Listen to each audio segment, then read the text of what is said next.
अस्सलाम वालेकुम नाजरीन, सईद बलोच एक नई वीडियो के साथ आपकी खिदमत में हाजिर है। नाजरीन, जस्टिस मंसूर अली शाह अभी चीफ जस्टिस पाकिस्तान नहीं बने, लेकिन उनकी तैनाती से पहले ही उन्हें मुतनाज़ा बनाने की कोशिश की जा रही है।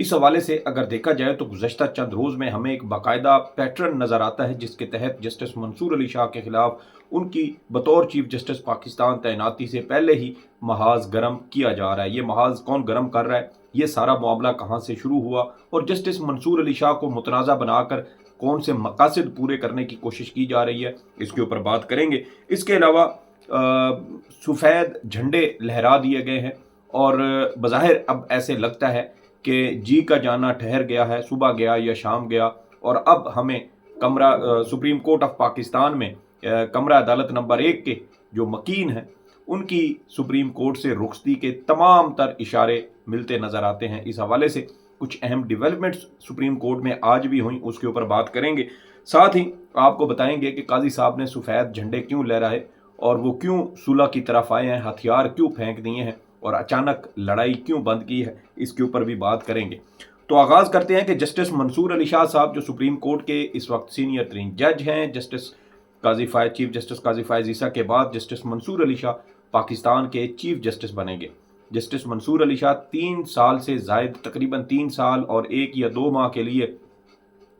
चीफ जस्टिस पाकिस्तान रहेंगे और उनके चीफ जस्टिस चौके उनका टेन्योर काफ़ी लंबा है। 3 साल एक बड़ा अरसा होता है और इस 3 साल के दौरान अगर वो चाहें तो बहुत सारी इस्लाहात अदालती निज़ाम के अंदर, सुप्रीम कोर्ट के अंदर, निज़ाम इंसाफ के अंदर कर सकते हैं। और उम्मीद भी यही है कि उन्होंने इस हवाले से बहुत सारी चीज़ें पहले ही पाइपलाइन में रखी हुई हैं, बहुत सारी चीज़ों पर वो पहले ही काम कर चुके हैं। हम भी इस हवाले से नज़र रखेंगे कि जस्टिस मंसूर अली शाह क्या पाकिस्तान के निज़ाम इंसाफ में कोई इस्लाहात करते हैं या नहीं। और जिस तरह स्क्रूटनी हमने इससे पहले जजेस की, जिस तरह हमने उनकी अच्छी चीज़ों को उजागर किया, गलत चीज़ों के ऊपर हमने तनकीद भी की, तो हम जस्टिस मंसूर अली शाह के बारे में भी इसी तरह करेंगे। लेकिन कोई गैर ज़रूरी चीज़ें ना पहले की ना अब करेंगे। काजी साहब के हवाले से भी हम ये कोशिश करते रहे कि काजी साहब जो गलत चीज़ें करते थे, जो उनके कौल व फ़िल में तज़ाद होता था, जो उनकी शख्सियत में एक दोहरापन या एक दोगला मेयार या एक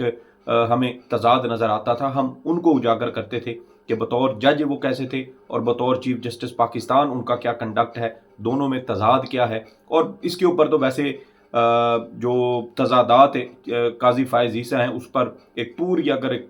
फ़हरिस्त बनाई जाए तो शायद एक पूरा दीवान लिखा जा सकता है। बहुत ज़्यादा ऐसे मामलात हैं जिनके ऊपर बात की जा सकती है। लेकिन जस्टिस मंसूर अली शाह जिनके खिलाफ अब बाकायदा एक मुहिम शुरू की जा चुकी है और ये मुहिम जस्टिस मंसूर अली शाह की साख को डैमेज करने के लिए, तबाह करने के लिए की जा रही है और ये एक बड़ी मुनज़्ज़म किस्म की मुहिम ये हमें लगती है। शायद जिन लोगों को उम्मीद थी कि काजी साहब चीफ जस्टिस पाकिस्तान बनेंगे, हर सूरत बनेंगे, और उनके हवाले से हुकूमत ने भी बहुत ज़्यादा कोशिश की, इस्टेब्लिशमेंट की जानिब से भी बहुत ताकत का इस्तेमाल किया गया, यहाँ तक कि पीटीआई के MNAs और उनके अहल खाना को अगवा किया गया ताकि उनकी सियासी वफादारियाँ तब्दील करवा कर नंबर पूरे किए जाएँ और ये आइनी तरमीम लाई जाए। लेकिन पहला मरहला नाकाम हो चुका। अब एक और हमले की तैयारी की जा रही है आईने पाकिस्तान पर। देखना यह है कि क्या ये हमला भी नाकाम होता है या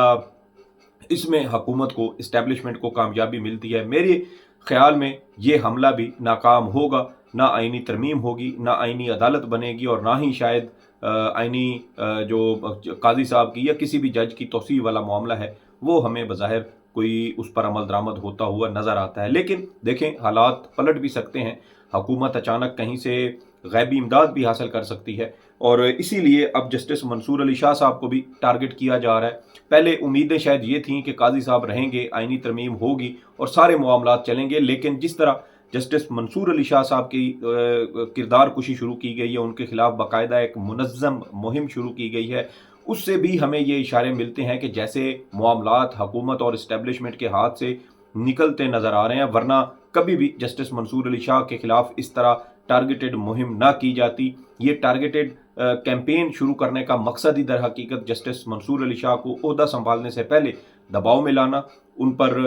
उनकी किरदार कुशी करना, उनको मतनाज़ा बनाने की कोशिश करना, ताकि जब वो चीफ जस्टिस बने तो उसके बाद फिर वो वफाकी हुकूमत या मुस्लिम लीग नून पीपल्स पार्टी के हवाले से हाथ हल्का रखें। लेकिन बात यह है कि दो सियासी जमातों ने एक ऐसे शख्स के साथ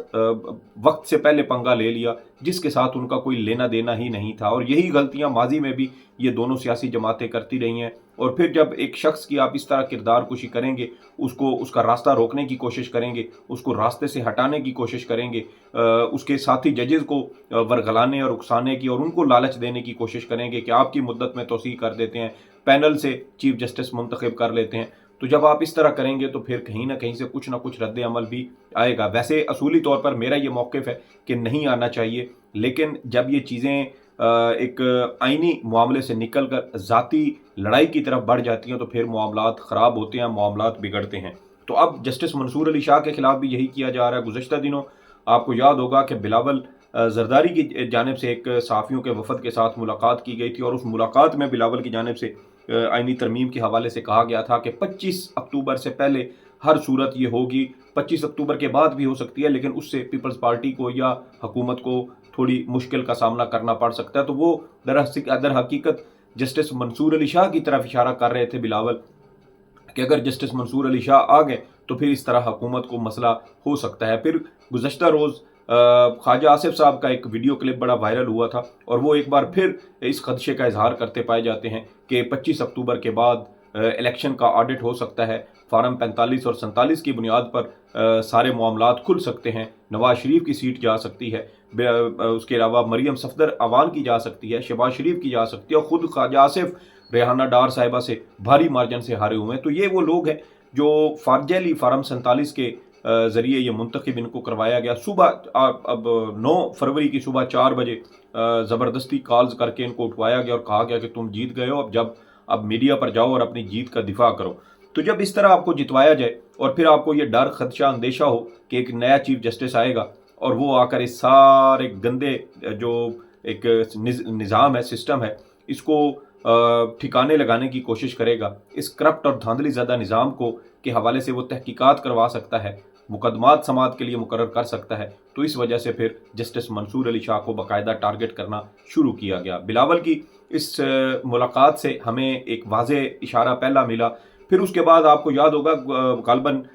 एक रोज़ शायद गुज़श्ता रोज़ ही बिलावल का महर बुखारी के साथ एक इंटरव्यू था और उस इंटरव्यू में भी आप देखें कि जस्टिस मंसूर अली शाह को एक बार फिर टारगेट किया गया और बिलावल की जानिब से इंतहाई मज़का खेज़ और बड़ा भूंडा बयान दिया गया कि justice Mansoor Ali Shah Supreme Court के जजेस को कंट्रोल नहीं कर सकते। तो इसके बाद एक और सहाफ़ी हैं, बल्कि एक मुस्लिम लीग नून के सियासतदान हैं, उन्होंने मतीउल्ला जान साहब के प्रोग्राम में इस बात को कहा कि काजी साहब जजेस को अच्छी तरह मैनेज कर लेते हैं। तो यहाँ सवाल ये पैदा होता है कि क्या काजी साहब का काम जजेस को मैनेज करना है और जस्टिस मंसूर अली शाह मैनेज नहीं कर सकते? चीफ जस्टिस और दीगर जजेस में कोई फ़र्क नहीं होता सिवाय चीफ जस्टिस कि उसके पास कुछ इजाफी जो इंतज़ामी इख्तियारात होते हैं वो चीफ जस्टिस को हासिल होते हैं, वरना सुप्रीम कोर्ट के तमाम जज साहबान बराबर हैं, उनका स्टेटस बराबर है, उनकी इज़्ज़त वक़ार और तकरीम एक जैसी है। तो बिलावल जस्टिस मंसूर अली शाह को मुतनाज़ा बना रहे थे और साथ ही साथ वो ये भी एक तरह से इशारा दे रहे थे कि काजी साहब हुकूमत के लिए तमाम जजेस को मैनेज करना जानते हैं। वो तो हम मुख्तलिफ मुकदमात की समात के दौरान भी देखते रहे हैं कि काजी साहब कैसे जजेस की डांट डपट करते हैं, उनको सवाल करने से रोकते हैं, टोकते हैं, उनकी एक तरह से सरजनिश भी करते हैं और फिर जो वकील सामने खड़े होते हैं काजी साहब को देखकर वो भी जजेस के साथ बदसलूकी और बदतमीज़ी करते हैं और काजी साहब इस पर खामोश रहते हैं। यानी काजी साहब अपने ही ब्रदर जजेस की तज़हीक और उनके साथ बदसलूकी के लिए बाकायदा ग्राउंड तैयार करके देते हैं और फिर वकील उनको देखकर मज़ीद शह पकड़ते हैं और जजेस के साथ बदसलूकी की जाती है। तो ये तो मेरे ख्याल में जजेस को दबाव में लाने का ही एक तरीका है। और अब देखें कि बिलावल के उस बयान, फिर ख्वाजा आसिफ के इंटरव्यू में जो आम इंतखाबात में होने वाली धांधली और उसकी ऑडिट के हवाले से खदशात का इजहार करना, ये वो सारी चीज़ें हैं जो जस्टिस मंसूर अली शाह की तरफ पिन पॉइंट करती हैं। और उसके बाद फिर बहुत सारे जो रोज़नामा सरकार से वाबस्ता तबलची किस्म के सहाफ़ी हज़रात हैं, उनकी जानिब से भी हमने फिर सोशल मीडिया पर देखा कि मुख्तलिफ ट्वीट्स किए गए, उनकी जानिब से आरा दी गई और उसके ऊपर भी जस्टिस मंसूर अली शाह के ख़िलाफ़ एक बाकायदा पूरा ग्राउंड तैयार करने की कोशिश की गई। इसका सारा मकसद सिर्फ़ और सिर्फ यही है कि जस्टिस मंसूर अली शाह की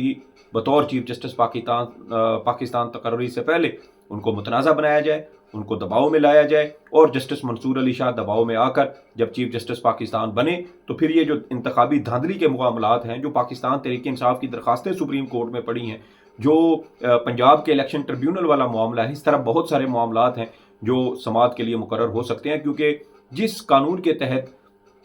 इलेक्शन कमीशन ने पंजाब के अंदर 4 अपनी मर्जी के ट्रिब्यूनल तैनात किए हैं, उस कानून को भी अदालतों में चैलेंज किया गया, हाई कोर्ट्स में भी दरखास्तें और गालबन सुप्रीम कोर्ट ऑफ पाकिस्तान में भी दरखास्तें मौजूद हैं। तो जब वो दरखास्तें समात के लिए मुकर्रर होंगी, और जस्टिस मंसूर अली शाह पहले ही कह चुके हैं कि कानून साजी जो है वो माजी से उसका इतलाक नहीं हो सकता, वो कानून साजी जो बुनियादी हकूक, इंसानी हकूक के साथ जुड़ी हुई हो। तो ये जो इलेक्शन ट्रिब्यूनल वाला मामला है, ये भी बुनियादी हकूक से जुड़ा है। तो फिर जब पहले ट्रिब्यूनल बन चुके थे, तो फिर उस पर जो है वो कानून साजी क्यों की गई, ये एक इंतहाई वैलिड और अहम नुक्ता है। तो ये जब मुकदमात लगेंगे, इनकी समात होगी, तो फिर बहुत सारे राज खुलेंगे, बहुत सारे पर्दा नशी वो बेनकाब होंगे। तो यही वो डर खौफ है जो हुकूमत को इसी वक्त अभी से उनकी काम पे टांगने पर मजबूर कर रहा है। और आप देखिएगा कि जब justice Mansoor Ali Shah chief justice Pakistan बनेंगे, तो मुझे एज आ कोर्ट रिपोर्टर मुझे इस बात की उम्मीद है कि पाकिस्तान के अंदर इंसानी हकूक की जो खिलाफ वर्जियाँ हो रही हैं, वो सिलसिला बंद होना शुरू हो जाएगा। काजी साहब के हवाले से मैंने गुज़श्ता साल 6 सितंबर को ये कहा था कि काजी साहब के आने से पाकिस्तान तहरीक इंसाफ या आम आवाम को कोई फ़ायदा नहीं होगा, और एग्जैक्टली वही चीज़ें हुई। मेरा ये आधे घंटे का तकरीबन इंटरव्यू है जो मैंने हमारे एक दोस्त यूट्यूबर हैं, सहाफ़ी हैं, उबैद भट्टी, उनको दिया था। और मैंने सुप्रीम कोर्ट के हवाले से मुख्तलिफ जो हालात व वाक़यात थे उसका हवाला देते हुए मैंने ये कहा था कि काजी साहब के आने से पाकिस्तान में बुनियादी हकूक़ का कोई तहफ़्फ़ुज़ नहीं होगा। और अब मुझे ये लगता है, मेरी एक अपनी ऑब्जर्वेशन है कि जस्टिस मंसूर अली शाह के आने के बाद पाकिस्तान में गुज़श्ता 2.5 साल से जो फस्तायत जारी है, उसका सिलसिला आहिस्ता आहिस्ता कम होना, ख़त्म होना शुरू हो जाएगा। तो ये बाकायदा आप देखें कि एक मुहिम के तहत जस्टिस मंसूर अली शाह साहब को टारगेट किया जा रहा है। और ये आगाज़ हुआ बिलावल की मुलाकात, फिर उनका जो मेहर बुखारी को इंटरव्यू, फिर ख्वाजा आसिफ की जानिब से बातें की गई, और उसके बाद फिर कुछ सहाफ़ियों की जानिब से इसके ऊपर बाकायदा महाजराई और मुहिम का आगाज़ किया गया। और अभी भी आज भी सारा दिन अगर हम देखें सोशल मीडिया पर, तो जस्टिस मंसूर अली शाह टारगेट होते रहे हैं। अब आते हैं काजी फ़ायज़ ईसा साहब, जो सफ़ेद झंडे यानी अमन के झंडे लहरा चुके हैं। हथियार एक तरह से जुडिशल हथियार उन्होंने फेंक दिए हैं। मज़ीद शायद लड़ाई करने की अब उनकी भी हिम्मत नहीं है, या यूँ कह लें कि उनके अपने जो साथी जजेज़ हैं वो भी, चूँकि अब बोल चाल तक बंद हो चुकी है, राब्ते नहीं हैं, तो शायद आहिस्ता आहिस्ता उनको भी इस बात का एहसास हुआ है कि वक्त जो है वो बड़ी तेज़ी से हाथ से फिसल चुका है। और वो अपने ब्रदर जजेस जो मुश्किल वक्त में भी उनके साथ थे, उनके साथ भी उन्हें भी काजी साहब जो है वो नाराज़ कर बैठे हैं। तो अब मामला ये है कि काजी साहब ने पैगाम पहुंचाया है, संदेशा भेजा है कि मैं बड़ी ग्रेसफुल किस्म की या बाइज़्ज़त रुखसत चाहता हूँ, और ये बाइज़्ज़त रुखसत की वजह से कहा गया है कि मज़ीद किसी किस्म की कोई महाजराई या किसी किस्म का कोई तनाव या इस तरह की कोई सूरत हाल नहीं चाहता। तो अब ये पैगाम भिजवाया गया है, और देखना ये है कि दूसरी जानिब से क्या पैगाम आता है, रद्द अमल क्या आता है। लेकिन हमारे ज़राए ये कहते हैं कि जस्टिस मंसूर अली शाह, जस्टिस मुनीब अख्तर और दीगर अक्सरियती जज साहबान की जानिब से ये पहले ही तय किया जा चुका है कि काजी साहब के रास्ते में कोई बहुत ज़्यादा रोड़े नहीं अटकाए जाएंगे, और वो जिस तरीके से अपने बोझ से एक तरह से गिर रहे हैं, वो उसी तरह अगर वो गिरते हैं तो वो गिर जाएं। जजेस उनके खिलाफ किसी किस्म का कोई महाज नहीं खोलेंगे। और फिर यही चीज़ें हमने देखी जब तरमीमी आर्डीनेंस आया, उसमें भी आप देखें कि जस्टिस मुनीब अख्तर ने एक ख़त लिखा और उसके बाद वो खामोश हो गए। कोई ज़्यादा उन्होंने मामले को खींचने की या उसको तूल देने की या उसमें जलती पर तेल डालने की कोशिश नहीं की। जस्टिस मंसूर अली शाह भी, उन्होंने भी ख़त लिखे, एतराज़ किया, और वो भी साइड पर हो गए। तो ये यहाँ से हमें एक वाज़े ये एक जो है वो तासुर मिलता है कि जजेज़ अपने चीफ जस्टिस की टांगें नहीं खींचना चाहते, लेकिन जो उनके तहफ़्फ़ुज़ात हैं या जो उनका एक असूली मौक़िफ़ है, जजेज़ उससे भी पीछे हटने को तैयार नहीं है। तो इसी वजह से अब काजी साहब जो हैं वो चाहते हैं कि बाइज़्ज़त तरीके से उनको रुखसत किया जाए। पता नहीं अब उनके ख्याल में शायद ये एक बाइज़्ज़त रुखसती होगी, लेकिन अवाम की नज़र में मेरे ख्याल में शायद ये बाइज़्ज़त रुखसती ना हो, क्योंकि काजी साहब जिस तरह के फ़ैसले दे चुके हैं और ख़ास तौर पर 63A का फ़ैसला जैसे दे के जा रहे हैं, और जुमे के रोज़ जैसे पाकिस्तान तहरीक इंसाफ के इंट्रा पार्टी इलेक्शन के हवाले से नज़रसानी दरख्वास्त भी समात के लिए मुकर्रर कर दी है। तो इसमें भी कवी इम्कान यही है कि ये दरख्वास्त काजी साहब खारिज करेंगे, बसूरत दीगर के पाकिस्तान तहरीक इंसाफ ये दरख्वास्त वापस ले, अदम एतमाद का इजहार करे اور کہے کہ اس وقت آپ کی ریٹائرمنٹ سے محض 2 ہفتے قبل یہ درخواست مقرر کرنا یہ بدنیتی ہے، یہ درخواست اب آنے والے چیف جسٹس سنیں، آپ نہ سنیں۔ تو یہ ایک گراؤنڈ پاکستان تحریک انصاف لے سکتی ہے۔ اس حوالے سے کل کوشش کروں گا کہ ایک اور تفصیلاً مزید انفارمیشن اس کے ساتھ شامل کر کے آپ کو اس ویڈیو کے حوالے سے بھی اس کیس کے حوالے سے مزید چیزیں آپ کے ساتھ شیئر کروں۔ پھر ہے جی کہ سپریم کورٹ بار ایسوسی ایشن نے چیف جسٹس قاضی فائز عیسیٰ کو ایک خط لکھا ہے، اور اس خط میں قاضی صاحب کے جو الوداعی عشائیہ ہے، ڈنر ہے، اس کے حوالے سے کہا گیا ہے۔ اور اب دیکھنا یہ ہے کہ قاضی صاحب کی جانب سے کون سی تاریخ دی جاتی ہے، کون سا وقت دیا جاتا ہے۔ اس کے بعد سپریم کورٹ بار ایسوسی ایشن اپنے رخصت ہونے والے چیف جسٹس کو الوداعی عشائیہ دے گی، جو ایک روایت ہے کہ سپریم کورٹ بار ایسوسی ایشن، پاکستان بار کونسل جانے والے ریٹائر ہونے والے جج یا چیف جسٹس کو عشائیہ دیتے ہیں۔ اور اسی حوالے سے گزشتہ دنوں میں نے آپ کو ایک خبر دی تھی کہ کیٹرنگ والوں سے بھی باقاعدہ رابطہ کیا گیا ہے، اور اس میں دیکھو کیونکہ سپریم کورٹ کا جو ایک اپنا انٹرنل جو سٹاف ہوتا ہے، جو سپریم کورٹ بطور ادارہ ہے، وہ بھی اپنے رخصت ہونے والے جج یا چیف جسٹس کو ڈنر یا عشائیہ دیتی ہے۔ اس کے علاوہ سپریم کورٹ بار ایسوسی ایشن دیتی ہے، پاکستان بار کونسل بھی دیتی ہے۔ تو یہ اس طرح ڈنر سپریم کورٹ میں ہوتے ہیں، اور سپریم کورٹ بار نے قاضی صاحب کو خط لکھ دیا ہے۔ یہ بھی ایک واضح اشارہ ہے کہ قاضی صاحب کے لیے اب باقاعدہ جو اختتامی معاملات ہیں ان کے اوپر کام شروع کر دیا گیا ہے۔ چیزیں ریورس ہونے کا بھی امکان ہے، لیکن میرے خیال میں باقاعدہ چیزیں ہو چکی ہیں، کیونکہ ستمبر کے مہینے میں ایک بڑی تبدیلی ہوئی تھی، اور اس تبدیلی سے پہلے ہی ہم نے آپ کو کہا تھا کہ ستمبر میں ایک بڑی تبدیلی ہوگی، اور اس کے بعد واضح ہو جائے گا کہ قاضی صاحب کو توسیع ملے گی یا نہیں ملے گی۔ اور چونکہ ستمبر والے اپنی ستم گری کر کے جا چکے ہیں، تو اس لیے قاضی صاحب کو بھی جانا ہوگا۔ معاملات قاضی صاحب کے لیے مشکل ہو چکے ہیں، اسی لیے سفید جھنڈے جو ہیں، امن کے جھنڈے، وہ لہرائے گئے ہیں تاکہ مزید کسی قسم کی محاذ آرائی سے بچا جائے۔ تو قاضی صاحب جو بھی تاریخ دیتے ہیں، عموماً یہ ہوتا ہے کہ ریٹائرمنٹ سے 3-4 دن پہلے یہ ڈنر ہوتا ہے، اور جب آخری تاریخ ہوتی ہے جس رات جج نے ریٹائر ہونا ہوتا ہے، اس رات پھر سپریم کورٹ اپنا ڈنر اپنے چیف جسٹس یا جج کو دیتی ہے۔ تو 25 کو شاید 24 یا 25 کو سپریم کورٹ کا ڈنر ہو، اس سے پہلے پاکستان بار اور سپریم کورٹ بار ایسوسی ایشن کی ڈنرز جو ہیں وہ ہونے کا امکان ہے، اور یہ 20 سے 24 تاریخ کے درمیان ایک روز کے وقفے سے یہ ڈنر ہو سکتے ہیں۔ اس حوالے سے جو بھی اہم تفصیلات ہوں گی وہ بھی آپ کے ساتھ شیئر کریں گے۔ سعید بلوچ کو اجازت دیں، اللہ حافظ۔